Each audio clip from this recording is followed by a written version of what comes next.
racing to the rescue. The dramatic effort to dig out 2 construction workers. Tonight, trapped and injured after a trench collapse in a West End area neighborhood. Good evening. The men are in hospital tonight. Their injuries considered critical. They were partially buried in a trench earlier today. Emergency crews facing a challenging task to try and get them out. CTV's Scott Lightfoot has been following this story. He joins us live from the scene near Edmund Avenue and Weston Road. What's the latest, Scott? Michelle, a much calmer scene here tonight. That trench involved right here behind me, for several hours this afternoon. This was a hive of activity, a very difficult and delicate operation to remove these 2 men who'd become trapped. From the CTV News chopper, you can see specialized members of Toronto Fire Services working to rescue 2 men trapped in a trench near Weston Road and Jane. Upon arrival, crews found 2 male individuals at the bottom of a trench approximately 8 feet. Extrication maneuvers began with supplemental panels being placed in around the workers, so our rescuers could actually access the trench in a safe manner. The call came in around 11:40 this morning. The trench is located on an empty lot at the corner of Weston Road and Edmund Ave. Construction fencing surrounds the lot, and there are concrete sewer pipes on the site. But the trench appears to be the only active work underway. It is a pre-existing excavation. There is a foundation present plus utilities. So in them circumstances, the trench is very unstable because it's been pre-disturbed soil. When firefighters were able to stabilize the area, they began the delicate process of trying to free the trapped men. So the first worker, from my observation, was up just above the waistline. He was treated by one of our paramedics that is trench rescue trained. He was able to make entry into the trench and begin medical IV. And do assessment for transport. After about an hour, that man, a worker in his 20s, was brought to the surface and rushed to hospital in serious condition with what are described as life-threatening injuries. Rescuers then turned their attention to the second trapped man. Again, about waist height, not as severe a condition as the first worker. But we had to take our time with him because there was a large stone in place that we didn't know how it was kind of going to roll. About 40 minutes after the first man was freed, the second man, said to be in his 50s, was safely removed. He too was rushed to hospital. So behind that large dirt pile behind me, there's some big, heavy pieces of metal that would be used to shore up a trench like this one. That metal is on the ground. It was not in the trench when this happened. That's one of the things investigators will be looking at. Investigators from the Ministry of Labour are on scene at this hour. They've been here for several hours. They're now tasked with trying to figure out exactly what happened here. Reporting live just off Weston Road, I'm Scott Lightfoot. Nathan, back to you. Thank you, Scott. There was also some scary moments in an East End neighborhood this afternoon. 3 people seriously hurt after scaffolding collapsed at a home under construction in the Beaches. CTV's Allison Hurst joins us live from the scene near Queen and Silver Birch. Allison. Contractors were working on the roof of the building behind me. They've been repairing the shingles for the last month or so. There were 2 workers on the scaffolding when the owner says it collapsed. Work on the roof of this row of townhomes on Queen Street East near Silver Beach is on pause as they investigate how scaffolding with 2 workers on it collapsed. I just heard a lot of commotion, everything. There was a lot of banging, people fell. I didn't know if there was screaming. I think my mom heard screaming or somebody was in pain. Cassie Jordan says the work has been loud outside her window, but the commotion today was different. We heard a lot of voices, people were saying oh, are you okay? Are you okay? There was a lot going on. It happened shortly after 1:30 this afternoon. Police say they found 3 men with minor injuries. Toronto paramedics report transporting all 3 to hospital. The contractor says they fell about 18 to 20 feet. We had 2 sets of scaffolding set up where you can really basically see it. And then the scaffolding just gave out and 2 of my guys came down. Right, but nobody's seriously hurt. Trevor Shand is the owner of the contracting company and says one had a cut on his head, another a sprained wrist. He didn't mention what the injuries were for the 3rd person. Shand says they've been working for about a month to replace the shingles. We don't know why the scaffolding gave out, but you can see the arms are broken on it, so it could have been old scaffolding, I don't know. But I hope everybody's fine, so I'm just a little worried about it. He says he's reported the incident to the ministry. The Ministry of Labour has confirmed to us that it has been notified about the incident and an inspector has been assigned. Reporting live, I'm Alison Hurst. Michelle, back to you. Thanks, Allison. Meanwhile, emergency crews also responded to an industrial accident in Mississauga. It happened at a GO rail yard in the area of Gore Way and Zahavi Way near the 427 shortly before noon. Emergency officials were spotted at the scene. The Ministry of Labour confirms it is investigating, but so far there's been no information about the nature of the incident.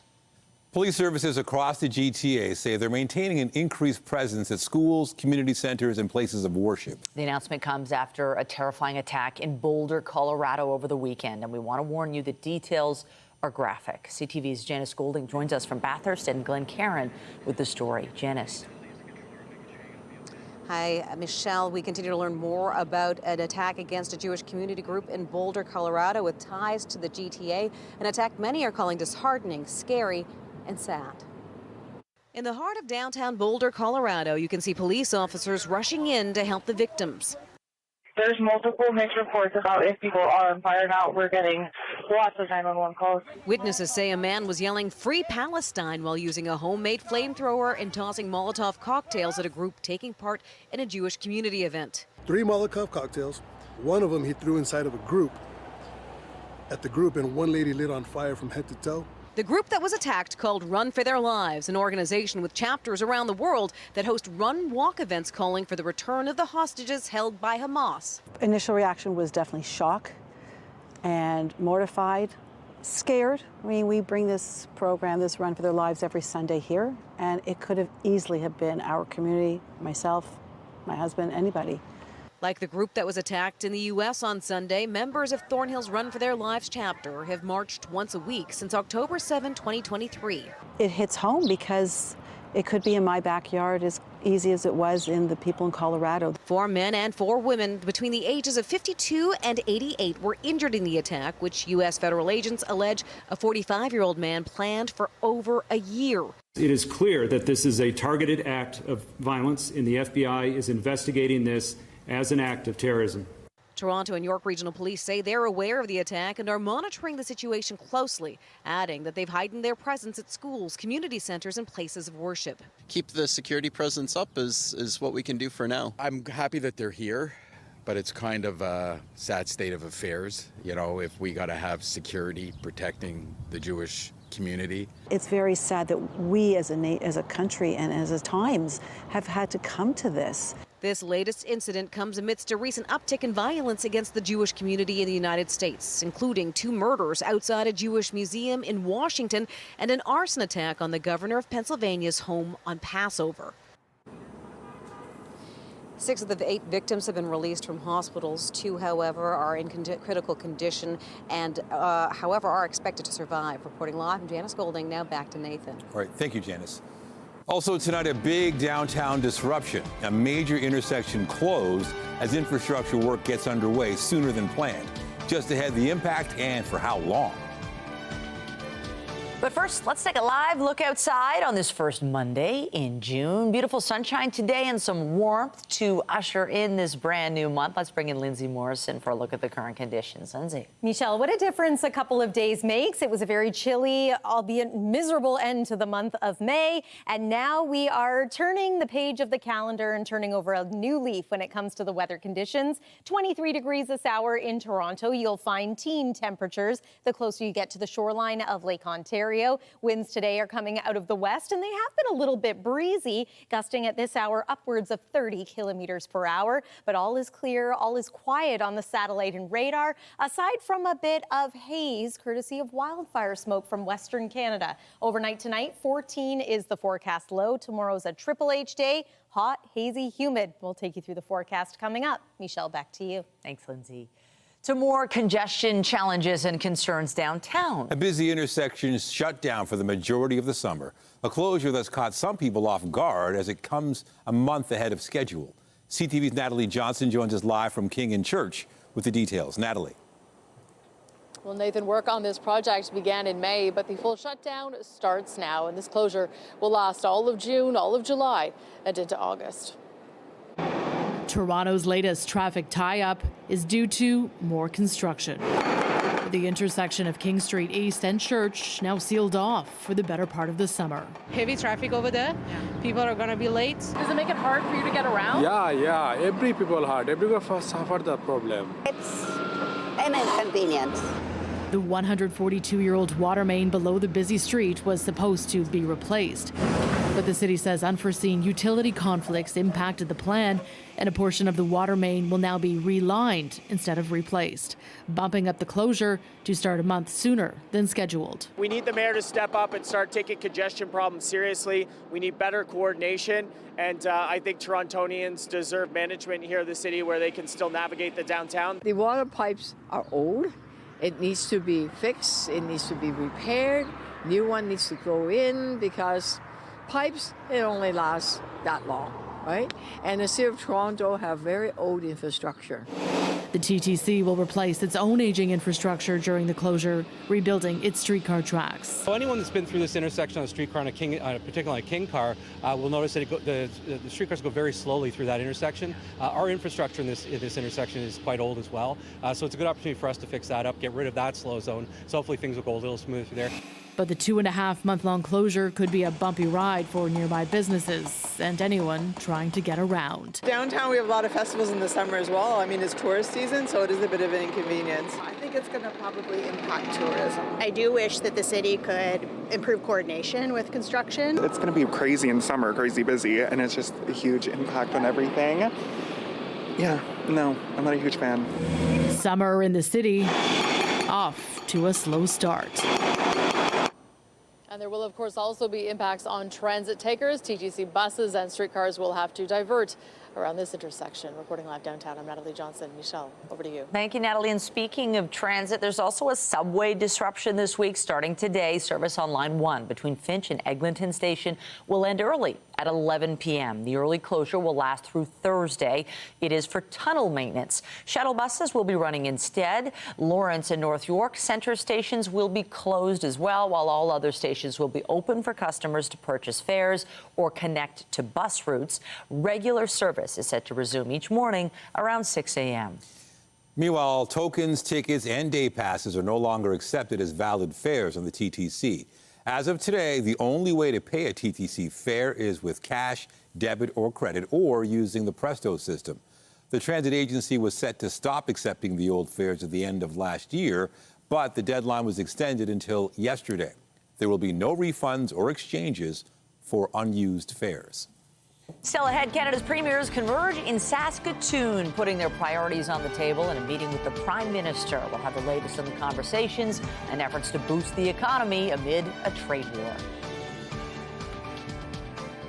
Halton police are searching for suspects following an attempted vehicle theft and police chase in Oakville.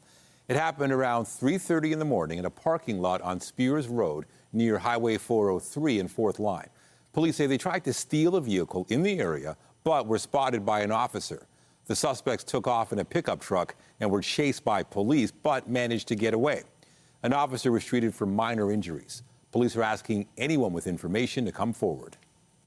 In London, defense lawyers for 5 members of Canada's 2018 World Junior team have now all rested their cases. The final witness was called this morning, a police detective who spoke about reopening the case in 2022 after a civil lawsuit was settled with Hockey Canada and the female complainant. Following the detective's testimony, the 2 remaining defense lawyers said today they have no more evidence to present, and the trial was adjourned until next Monday, when closing arguments are scheduled to begin.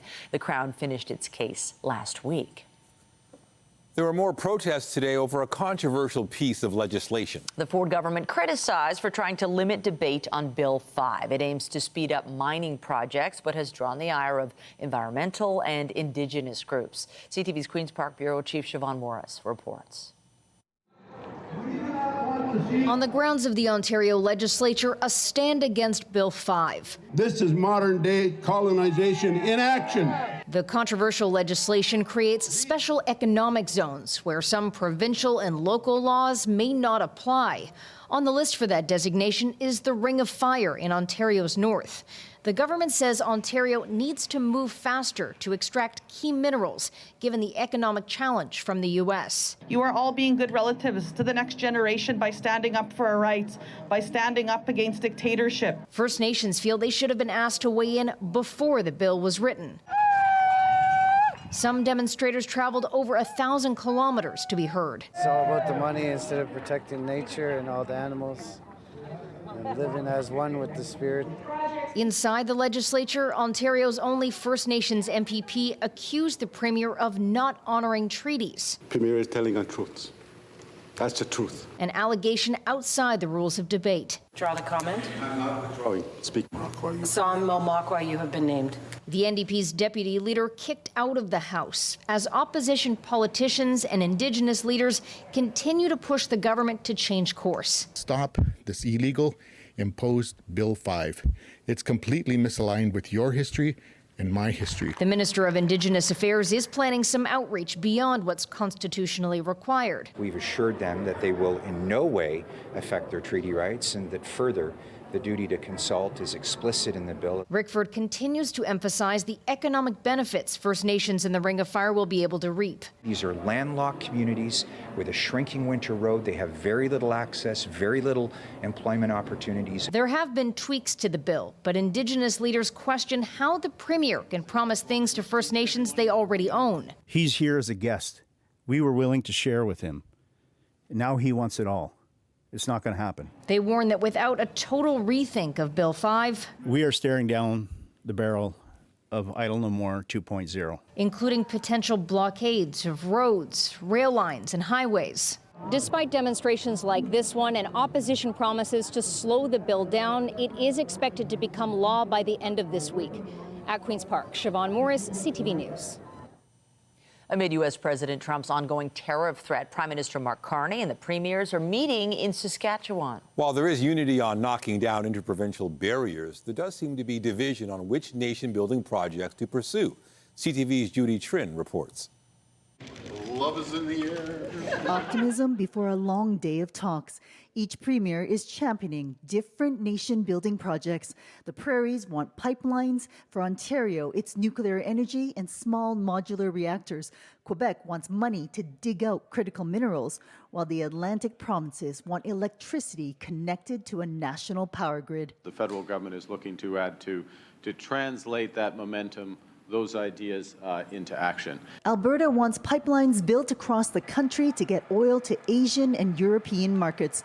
The priority is supported by Ontario, the Territories, and the Maritimes. I'm on the record at some of these meetings saying that what's good for Alberta is what's good for Prince Edward Island. In my opinion, what's best for Canada, let's get that oil to other markets around the world and make sure that we don't rely on the United States all the time. But Quebec and BC are hesitant. We want to focus on shovel-ready thing. There's no proponent at this time. There's no project that is really there to look at. Premier Danielle Smith is showing willingness for compromise and says she supports creating an economic corridor that can get bitumen to shipping ports in northern BC and northern Manitoba. I've got to work with where I think we're going to have the most success. And where I think we'll have the most success right now is working on a corridor between Hudson Bay and Port of Prince Rupert. What's being clear is what's being put in place, or what is being proposed will be proposed in legislation, is the ability of the federal government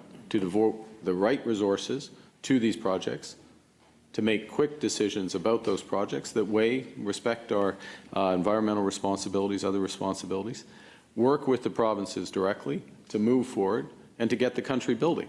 There is no short list of nation-building projects after this meeting, but after consulting with the premiers, the Prime Minister will have the framework in place to draft legislation to remove federal red tape that clogs interprovincial trade. So far, 33 federal regulations have been cut, with 20 regulations left. Judy Trin, CTV News, Saskatoon. Before today's meeting began, Manitoba's premier spoke about the wildfires burning in his province. The amount of assistance that we've been getting so far is amazing, particularly the coordination with the Canadian Armed Forces and the federal government and firefighters stepping up. The challenge we have in Canada today is that the western provinces, including Manitoba, are fighting fires. We're seeing that in other regions of the country now. And I think as a nation, we're going to have to contend with future fire seasons being more and more like this, which means scaling up our firefighting capability. The Premier says hotels in Winnipeg are opening up to evacuees. About 1,000 rooms will be available, with priority given to those who need more accessibility supports. More than 1,700 people have been displaced in the past week, including all 5,000 residents of Flin Flon. Today, Saskatchewan's Premier expressed his gratitude to those helping as the three provinces battle the wildfires. How everyone has come together, whether it be tankers coming from Quebec, resources from Nova Scotia, British Columbia, the Northwest Territories has provided resources. And a couple of years ago, it was the tables were turned, where the challenge was very much in the territories. Yukon, New Brunswick, as well as Alaska, Oregon, and Arizona are providing resources into Western Canada as well. About 8,000 people have been forced to flee their homes in Saskatchewan. There are 15 active wildfires across the province. 6 of them are not contained. In Alberta, 49 blazes are burning. More than half are out of control. The wind has dramatically changed our situation in Alberta. We were able to provide resources to other communities. We've had to call them home. We went from having about 9,000 hectares burned last week to over 400,000 now. We've got nearly 5,000 people evacuated. We are about to restart our Emergency Management Committee of Cabinet, because this is an indicator with so many communities facing evacuation that we've got to be able to respond in a way that is going to be rapid. The wildfire danger forced more people out of their homes over the weekend. About 1,300 Albertans are now displaced. In total, 9 communities are under evacuation orders. Meanwhile, emergency services in northeastern BC are being extended by 1 week for evacuees. Overseas, Ukraine and Russia met for direct talks again today, but there was no significant progress toward ending the war. The two sides sat down in Turkey for just over an hour. They agreed to exchange the bodies of 6,000 soldiers killed in action and set up a commission to swap seriously wounded troops. The Ukrainian delegation says Russia presented a memorandum setting out its terms for ending hostilities. Kyiv officials will review the document and decide on a response. Ukraine proposed further talks on a date between June 20th and June 30th. Yesterday, Ukraine launched a devastating drone assault. It says the surprise attack damaged or destroyed more than 40 warplanes at bases deep inside Russia, including areas more than 7,000 kilometers away. Kyiv says nearly a third of Moscow's strategic bomber fleet was destroyed in the attack that struck simultaneously in 3 time zones. Ukraine's Air Force says Russia fired more than 470 drones yesterday in an apparent effort to overwhelm its air defenses. That was the highest number since Moscow invaded. Europe's most active volcano has erupted, sending a massive cloud of ash into the sky.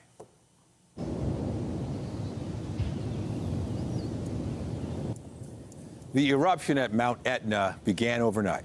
Parts of the southeast crater collapsed, resulting in lava flows.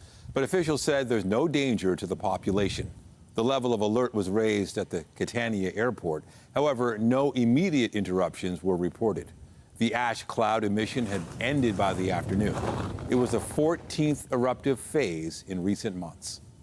Coming up, bracing for Trump's new 50% tariffs on steel and aluminum. Major concern in Canadian industries, the potential impact, and calls for the government to hit back.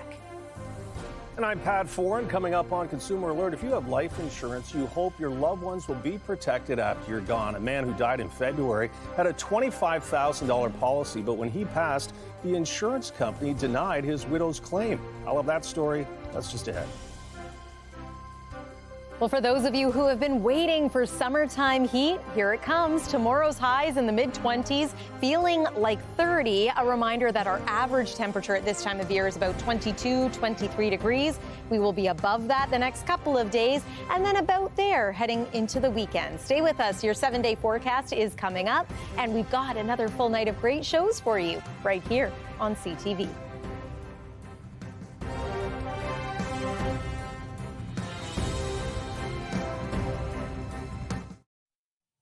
Many families have life insurance in case someone dies, so there can be money left behind to help pay expenses and other bills. But even if you pay for life insurance for years, there can be complications that could cause the benefits to be denied. Here's Pat Foran with a Consumer Alert. Pat. Thanks, Michelle and Nathan. A man had been paying for life insurance for more than 40 years. When he was diagnosed with cancer, he believed when he died, his wife would receive $25,000. But after he passed, she wasn't paid the money.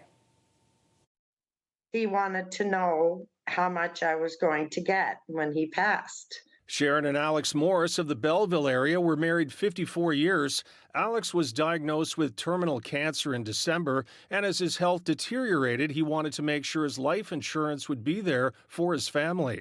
He knew he was dying, and he wanted me to call ahead of time and find out so that he could know that I had something coming to me. For 43 years, he had been paying for life insurance, a base policy of $5,000 plus dividends, and a term policy that would pay $25,000. In January, when Sharon called to check on the policy, she was told she would get both amounts if her husband passed. They told me that I would get the full amount, but they needed a death certificate. Alex died on February 25th. When Sharon phoned back the insurance company, she was told that part of the life insurance policy had expired 3 weeks earlier. And they refused his $25,000 rider that he had on his policy. Sharon was paid just over $7,000, but the payout for the $25,000 term policy was rejected. Sharon says it's her belief the term policy had not expired, and she says if it had, she should have been told that when she called. I'm terribly upset about it because they told me I was going to get it. The Morrises had the policy with Canada Life. A spokesperson told CTV News, while we cannot comment on the specifics due to privacy, we've worked through the exceptional circumstances of this case to deliver a solution for our customer. In the end, Canada Life decided to pay Sharon in full the $25,000, which was a huge comfort for her. It's a very big relief. He was so worried that, I had to get that money to keep me going. Thank you for CTV for working for me. I'm very, very grateful. And if you have a life insurance policy, you should check to make sure it's in good standing and you're up to date on your payments. If you're denied a life insurance claim, you can also appeal the decision. On your side, I'm Pat Foran. If you have a consumer story idea, email us at alert@ctv.ca.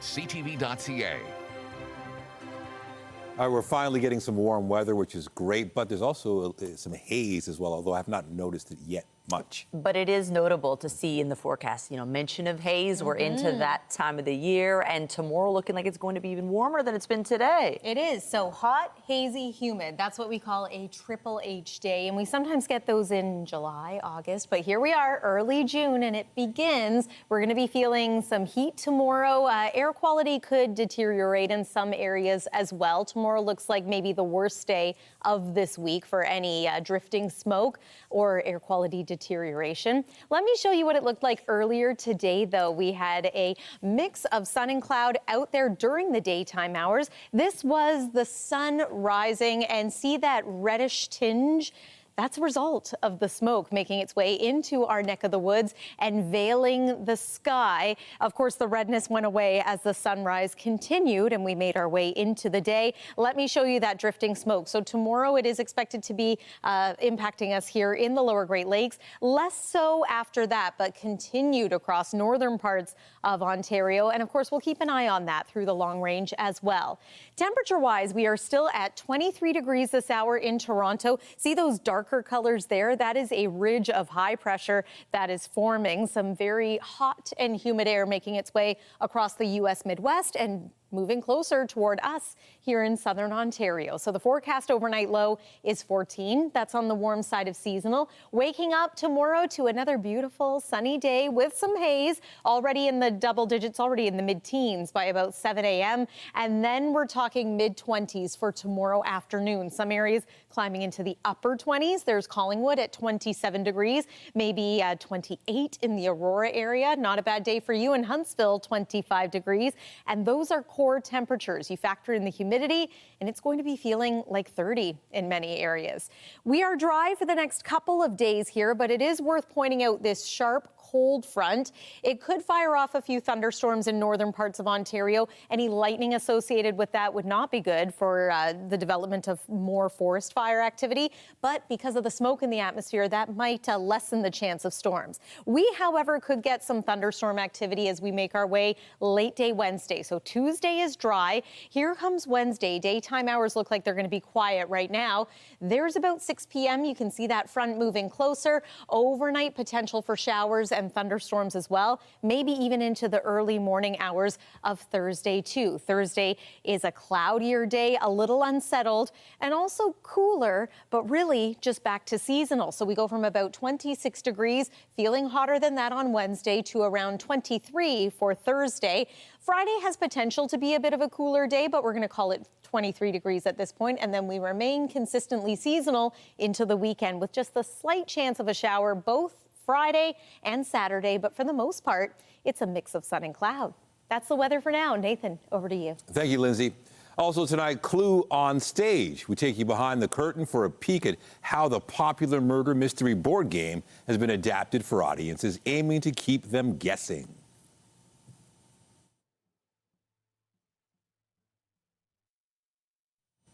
It is the latest tariff threat from U.S. President Donald Trump. On Friday, he announced the doubling of tariffs on steel imported into the U.S. to 50%.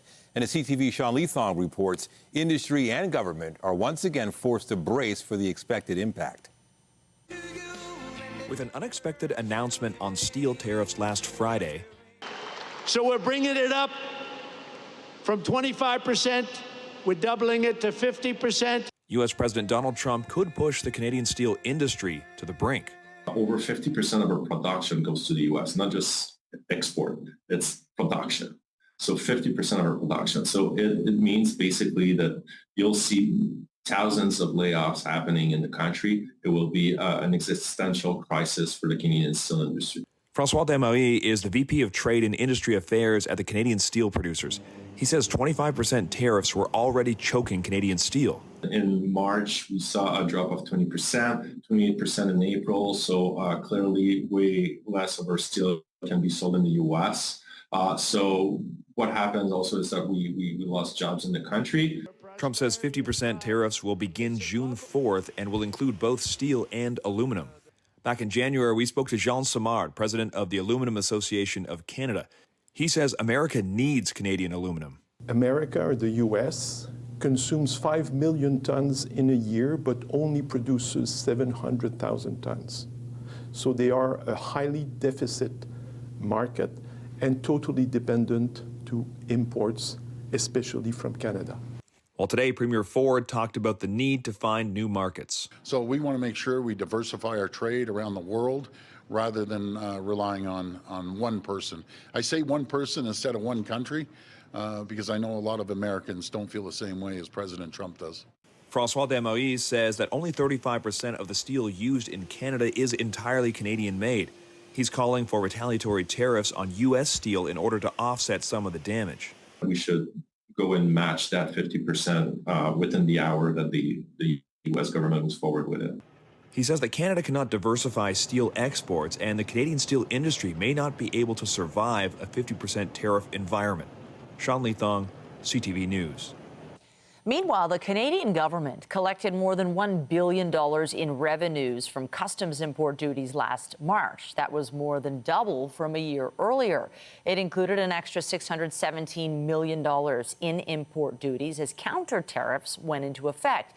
That's according to Ottawa's latest Fiscal Monitor report that was published late last week. The Liberals projected during the recent federal election campaign that retaliatory duties against the U.S. would raise an estimated $20 billion over 12 months. Donald Trump also had an impact on the Canadian Screen Awards. A film based on his early life took home the Best Picture prize at the gala last night in Toronto. Yes. Hello, this is Donald Trump from Mr. Cohn. Thank you so much. Donald who? The film, The Apprentice, about Donald Trump's early years as a real estate businessman, took home the trophy for Best Motion Picture. The film was a co-production between Canada, Denmark, and Ireland. The president had tried to block its release. The Apprentice won 5 Canadian Screen Awards. Bell Media's Canadian Drag Race won Best Reality Competition Program or Series, and Children Ruin Everything was the Best Comedy Series. CTV News is a division of Bell Media. Clue is set to wrap up its run at the Royal Alexandra Theatre this coming weekend. CTV's Andrea Case got a peek behind the curtain of the popular stage production. What's that in your hand? Created in 1940s England, In the game of Clue, you'll figure out who done it with what and where. the game Clue, originally called Cluedo, is the murder mystery which went from a board game to a film in 1985. Every person in this room has the perfect motive. Stand back! For murder. What do you mean? Murder. And then an off-Broadway stage show. Candlestick. What's this for? Clue on stage is fast, furious, funny. The board game is also a whole lot of fun, but I think we might be a little funnier than the board game. Broadway veteran Jeff Scarron, to me, a Martin Short lookalike, has had roles in How the Grinch Stole Christmas, Beauty and the Beast, and The Lion King. It was when I was a kid. My sisters were in dance. And then I think I just wanted attention, and so I started doing that, and then I discovered, acting, and that's what I, found that I really like doing. In Clue, he plays the physical role of Wadsworth, the butler. He's the butler that sort of arranged the evening. It's sort of the driving sort of force, wrangling all these insane people throughout the night. And it's a murder mystery. 6 suspects have been invited to a dinner at Body Manor, and once they arrive, they all realize that they're being blackmailed by the same person, and from there, chaos and comedy ensue. Mary McNulty plays Mrs. White, and when required, any of the other female characters. It's been a blast. I've got a lot of people in my head. The run of this North American touring show comes to an end in Toronto on Sunday. This version is not a musical, but there is a reason this slapstick farce has been winning over players and audiences for over 30 years. It's taking place during the McCarthy era in America. There's just that paranoia in the air, which I think, Kind of. Everything old is new again. Yeah, exactly. But comedy never goes out of style. Clue is on stage now at the Royal Alexandra Theatre until June 8th. Let the game begin. Andrea Case, CTV News. Also tonight, the cost of staying in a hotel in Toronto now costs more as the city hikes the hotel tax temporarily. We'll explain after the break.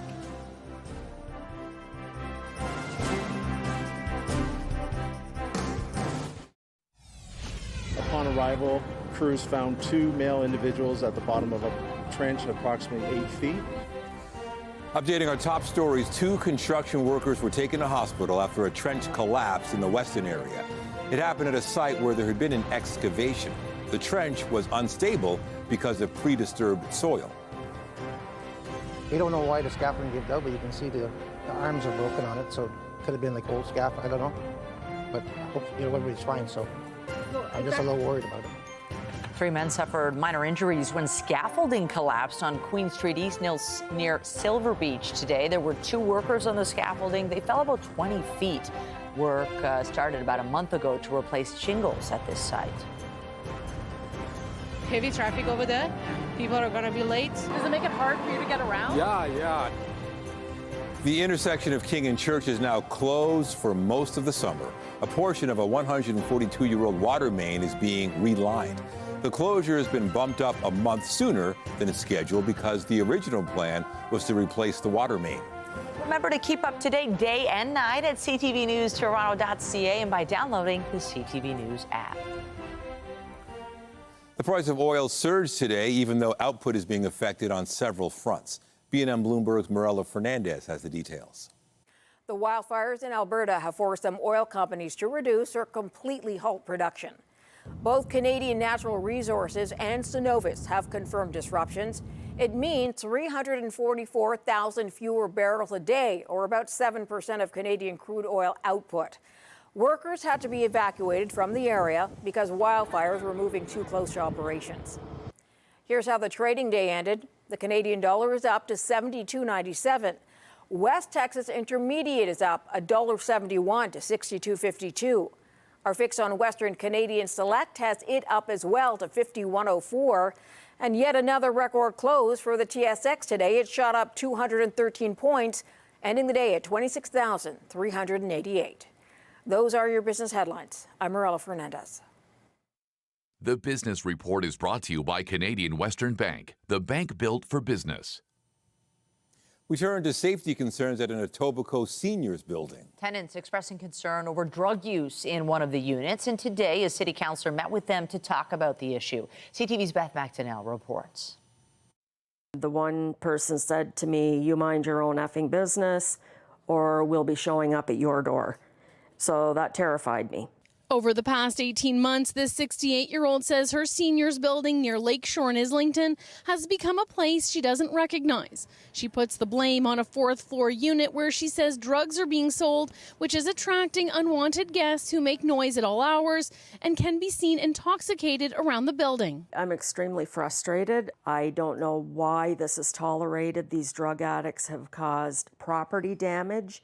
They've broken windows, doors. They broke into the community room upstairs. 67-year-old tenant Sheila Jacobs is upset, angry, and worried. She says her friend recently visiting was approached for money on the elevator by someone who got on at the 4th floor.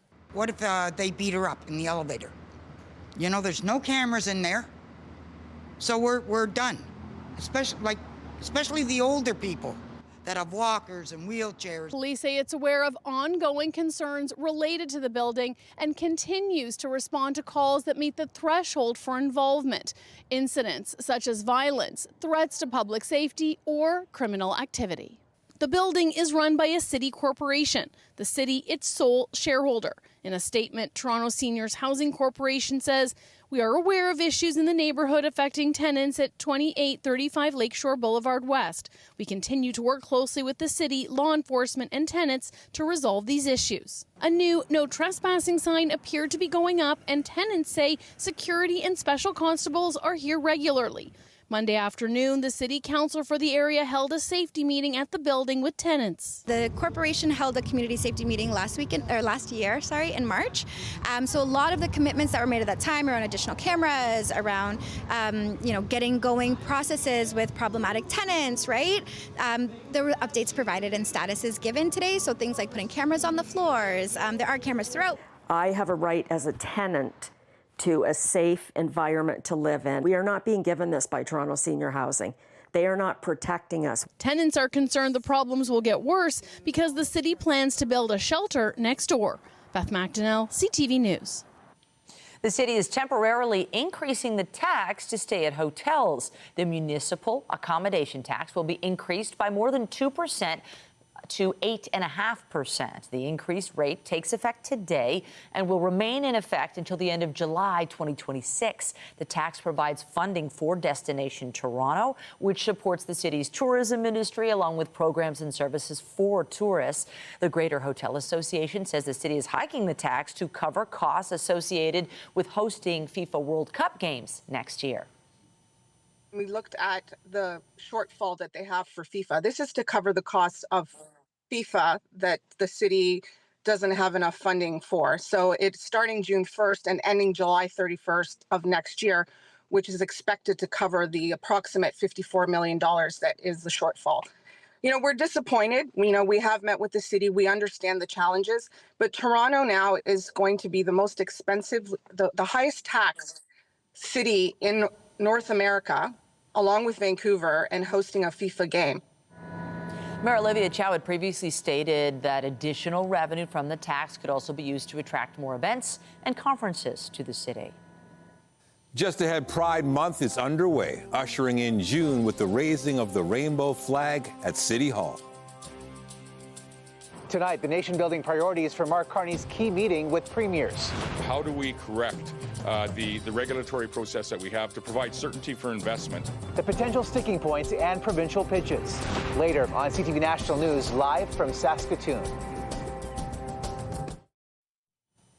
Some Canadians might get a chance to see the northern lights tonight. The aurora borealis is expected to be visible directly over BC, Alberta, and the prairies.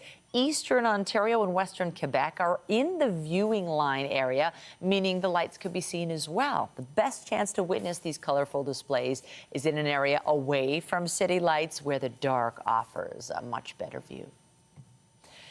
Meanwhile, there is a rainbow flying over Toronto City Hall tonight. Pride Month is officially underway.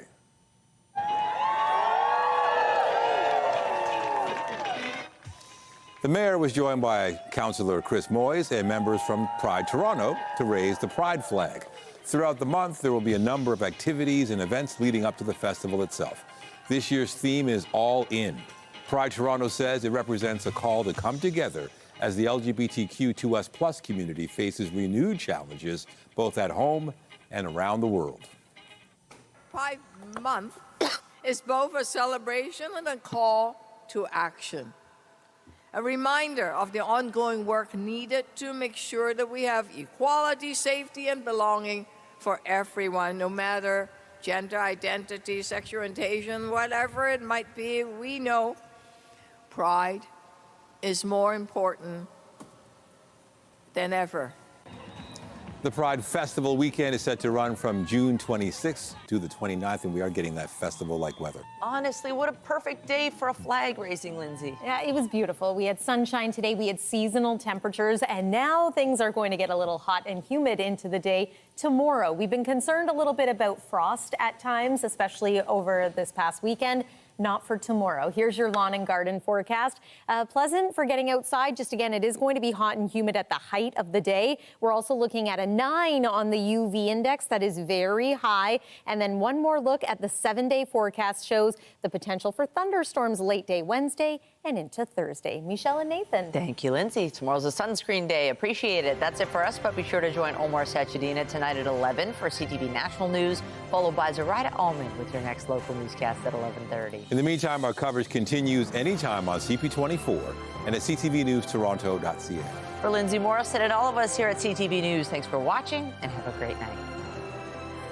I bought